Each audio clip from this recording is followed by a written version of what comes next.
როგორ უნდა მოვიქცეთ, როდესაც ხილვას ვხედავთ, უფალს ვხედავთ, წმინდანს ვხედავთ, ღვთიურ მოვლენას როცა ვხედავთ, ფუნდამენტს აგიხსნით. მასე დროს, როგორც წესი ადამიანი მიდის ხიბლში. გახარებულია, გაუცებულია, ღმერთმა ყურადღება მომაქცია, მე თავის თავთან მიდის. იმაზე კი არ ფიქრობს, რისთვის გამოეცხადა წმინდანი, რისთვის გამოეცხადა ქრისტე, რის თქმა უნდოდა. ამაზე ვერ ფიქრობს, აფექტში გადადის. შესაძლოა სიზმარ-ხილვაში გამოგეცხადა უფალი, რაღაც პროცესები გაჩვენა და შენ ამაზე არ ფიქრობ, რა გითხრა, რისი თქმა უნდოდა. შენ იმაზე ფიქრობ, უფალი გამოგეცხადა. შენ გონია რომ შენთვის გამოგეცხადა უფალი და არაფრის თქმა არ უნდა. უბრალოდ გამოგეცხადა. და საქმე არის სხვა რაღაცაში. ხილვის დროს, სიზმარ-ხილვის დროს და სხვა დანარჩენი მომენტის დროს, როდესაც მაღალი იერარქიიდან წმინდანი, უფალი ან სხვა მაღალი არსი გესახება, მაგ დროს შენ უნდა იყო ფუნდამენტურად მშვიდში, ბალანსში. რატომ?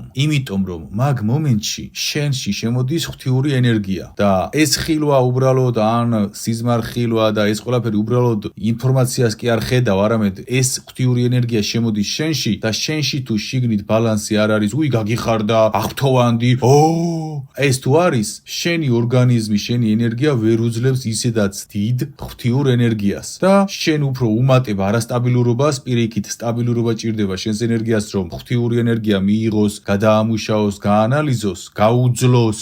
ამისთვის ჭირდება მშვიდი ბალანსი ემოციებში, ყველაფერში და თან რომ გაიგო, რას გეუბნება. და ამის ნაცვლად შენ ხიბში ვარდები, გიხარია, ემოციებში ხარ და როგორც წესი მაგ დროს კავშირი წყდება, რადგან უფალი უკვე ხედავს, რომ შენ ხიბში ხარ და აზრი არ აქვს ჯერჯერობით შენთან ისევ კავშირზე გამოვიდეს. ან წმინდანი, რადგან რომ გაჩერდეს უფალი შენი ამ ემოციური მდგომარეობის ფონზე, შენ გადაგეწვება ორგანიზმში მერიდიანები, ენერგომერიდიანები გაქვს ორგანიზმში, ენერგო ბიოკაბელები გაქვს ორგანიზმში, ანუ განადგურდები. ამიტომ უფალს უწევს გაწყვიტოს კავშირი შენთან, წმინდას უწევს გაწყვიტოს კავშირი შენთან. შენ უფალი რომ გამოგეცხადება, წმინდანი რომ გამოგეცხადება, შენ უნდა იყო აბსოლუტურ მშვიდში. თითქოს მეზობელი დაინახე, რომელიც გიყვარს ძალიან. მიესალმე სიყვარულით, მშვიდით ბალანსით. ამის გარეშე შენ ვერ უძლებ იმ ენერგიებს, რაც მათ აქვთ და კავშირი წყდება. რატომ უნდა იყო ასევე მშვიდში? იმიტომ რომ უფალი, წმინდანი თუ სხვა მაღალი არსი იმისთვის არ მოდის შენთან, რომ სასწაულები გაჩვენოს, საქმისთვის არის შენთან მოსული. აზრი, გონი,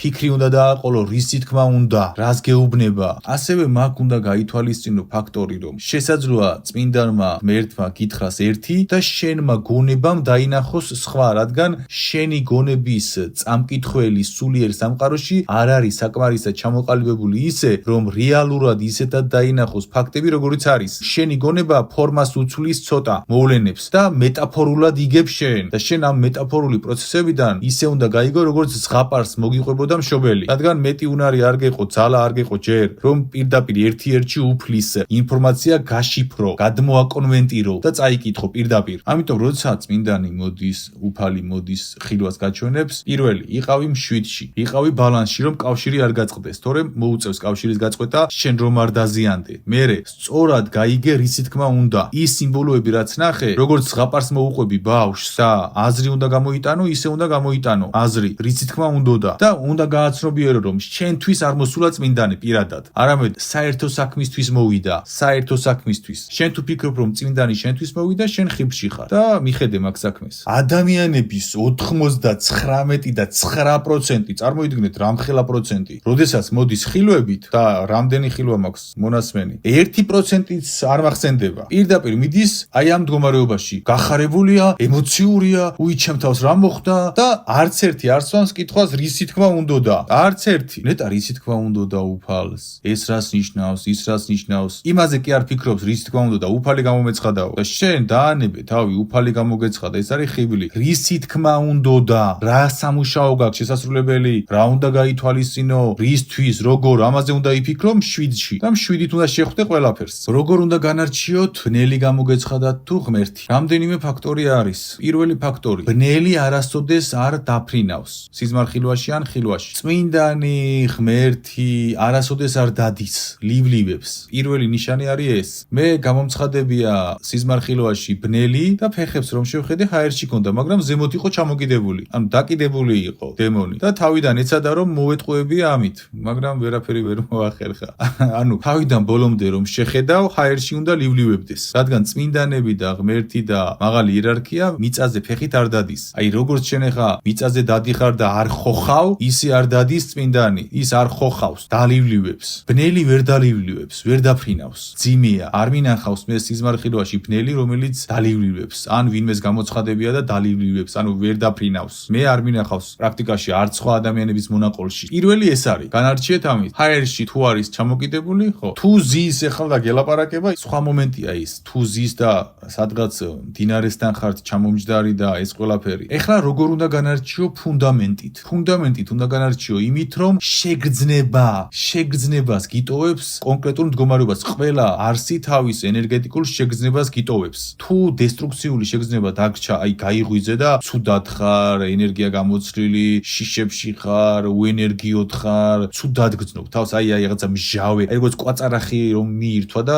კვაწარახი რომ გიტოვებს კისერში რაღაც სიმჟავეს, ხო? ეფექტი აქვს თავისი, ხო? ბნელი ტოვებს აი ამ ენერგეტიკულ კვალს, დესტრუქციულს, რაც არ უნდა სახე მიიღოს. უფალი მაღალი იერარქია ნეტარების შეგრძნებას გიტოვებს, რომ იღვიძე, ბედნიერი იღვიძე. მესამე შეგიძლია საუბრით გაარჩიო. თავიდან გიწყებს, ვითომ ღმერთის არსია. შემდეგ იწყებს მკრეხელობებს ღმერთზე. მაგ დროს ეს კონდეს ამ ცნობიერში, მიწიერ ცნობიერში და სულის სამყაროშიც გადაყვება ეს ცოდნა. როდესაც სიზმარხილვა იქნება ეს თუ ხილვა თუ რაც არ უნდა იყოს. როგორც კი აღმოაჩენ რომ ბნელია, აი როგორც კი დააფიქსირე რომ არ არის შუქის მქონე არსი. მაშინვე უნდა დაიწყო ლოცვა. არ უნდა დაელოდო კიდე რას გეტყვის, რას გაგიმეორებს. აღარ უნდა დაელოდო არაფერს. როგორც კი ამჩნევ რომ ბნელია, ამჩნევ რომ რაღაც ისე ვერ არის. მაშინვე მყისიერად უნდა დაიწყო ლოცვა. და რატომ? მაშინვე თუ არ იწყებ მყისიერად ლოცვას, შენ როგორც კი შეამჩნიე რომ ის ბნელია, მისი დანარჩენი სიტყვების მოსმენას აგრძელებ, აბა კიდე რას მეტყვის? ის უკვე სიტყვებს კი არ გეუბნება, გამარცხებს. რადგან შენ როგორც კი შეხედე ის ბნელი რომ იყო, ის უკვე თავს დაგესხა შენ, ოღონდ შენ ამას ვერ გზნობ ჯერ და შენ ამაზე რეაქცია რო არ გაქვს ლოცვით, გერევა უცებ, შეიძლება ჰაერში აქციოს, კედელს მიგანარცხოს, დაგჭრას, ასწრებს ამის გაკეთებას, რადგან შეხედე დანაწაგი ღირა, შეხედე რომ ბნელია და ელოდები ელვაში მოყოლილი თხასავით კიდე რას გეტყვის და ის კი არ გეუბნება, შემდეგს უკვე გირტყამს და სანამ დაგარტყამს, შენ უნდა დაასწრო და ლოცვები დაიწყო. თუ ლოცვები არის, უბრალოდ უთხარი იესო ქრისტეს სახელით გიბძანებ დატოვე ჩემი სივრცე, უფალო იესო ქრისტე ძეო ღვთისაო, დამიცავი დამიფარე, ანგელოზე მომფარველებო დამიცავით დამიფარეთ, მოგიხმობ ჩემთან, მოგიხმობ იესო ქრისტე, შენი სიტყვები პირდაპირ განადგურდება, მაგრამ თუ დაგასწრო. ნახე როგორი წესია, ვერ ამჩნევ შენ რომ ბნელია. როგორც კი შეამჩნიე, დასწრებაზეა უკვე აქ, რომელი დაგასწრებს. შენ დაასწრებ ლოცვას თუ ის დაგასწრებს დაჭრას და დარტყმას. ეხლა რაც შეეხება ფუნდამენტს, როცა ბნელი გესხმის თავს, სიზმარხილოში გეუბნება 1000 სიმახინჯეს ტყუილს, არც ერთი სიტყვა არ დაიჯერო, არ მოისმინო, ცუც რასაც გეუბნება, ესე იქნები ამას გიზამ, იმას გიზამ, ლაპარაკობს მარტო გაშინებს, შენგან შიში უნდა. ამიტომ რომ გაიღვიძებ დილით, განაგძე არხეინა ცხოვრება. არ იფიქრო რა გითხრა, რატო გითხრა და ეს ყველაფერი, იმიტომ რომ შენ ამაზე ფიქრს რომ იწყებ, იმ ბნელს უკავშირდები უკვე ცნობიერით. რადგან შენ რაზეც ფიქრო, იმას უკავშირდები, ტელეფონზე ურეკავ, კავშირს ამყარებ და იმ სისულელეებს და ტყუილებს, რასაც გეუბნება, იმისთვის გეუბნება, რომ სწორედ რომ დაურეკო, დაუკავშირდე, გიპოვოს ამ პლანეტაზე. ამიტომ რაც არ უნდა გითხრას, რაც არ უნდა სიმართლესთან ახლოს იყოს, არაფერი არ მოისმინო, არ დაიჯერო და არაფერს არ უსმინო.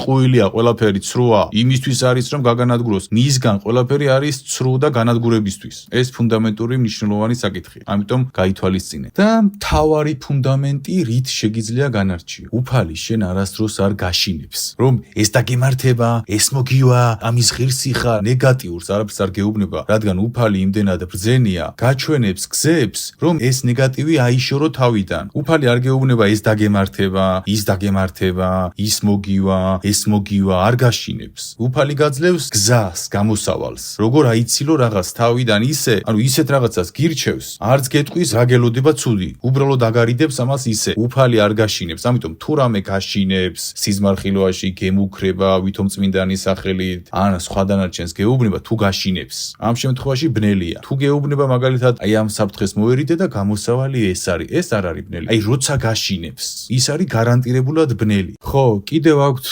ერთი ძალიან ცრუ ეფექტი. ვითომ შენზე ძლიერია, ვითომ არაფრის თავი არ გაქვს შენ, ვითომ ვერ მოერევი, არ არსებობს ბნელი დემონი კულიანი რომ არ იყოს. როგორც კი შენ ღმერთს მოუხმო. მაქამდე ისე გელაპარაკება, გეგონება დამარცხდი, ვითომ მაგარია, ვითომ შენზე ძლიერია, ცინიკურია.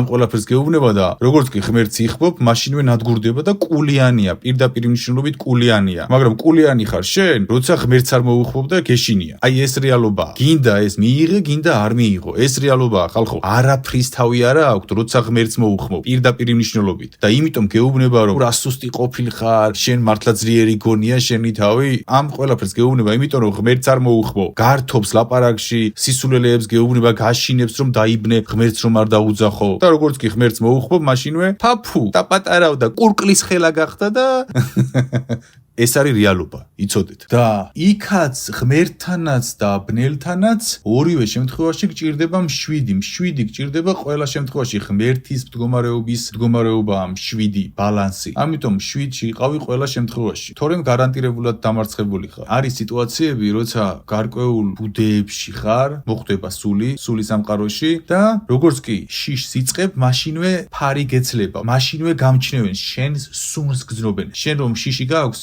შენი შიში სუნს უშვებს და გამჩნევენ და გესხმიან თავს. მშვიდი არის უჩინრობის, რომ ვერ მოგერიოს, უძლეველი რომ იყო, ამ ყველაფრის გარანტი. შიში, სტრესი არის დამარცხების გარანტი, როგორც სულიერ სამყაროში, ისე ფიზიკურ სამყაროში. მშვიდი არის გამარჯვების გარანტი, როგორც სულიერ სამყაროში, ისე ფიზიკურ სამყაროში. დაიმახსოვრეთ ეს. მშვიდი არის ღმერთის მდგომარეობა. არ არსებობს შენ თქვა რომ მე სიყვარულში ვარ და მშვიდში არ ვარ. მშვიდში თუ არ ხარ, შენ არ ხარ სიყვარულში. მშვიდი და სიყვარული ერთი და იგივეა, შიგნით. ერთი თვისების მატარებლები არიან, ერთი არიან. ამიტომ იყავით მშვიდში, მშვიდი მოგცეთ უფალმა გულში, მშვიდი იყოს თქვენში, დაგლოცოთ უფალმა. ამინ, ამინ, ამინ.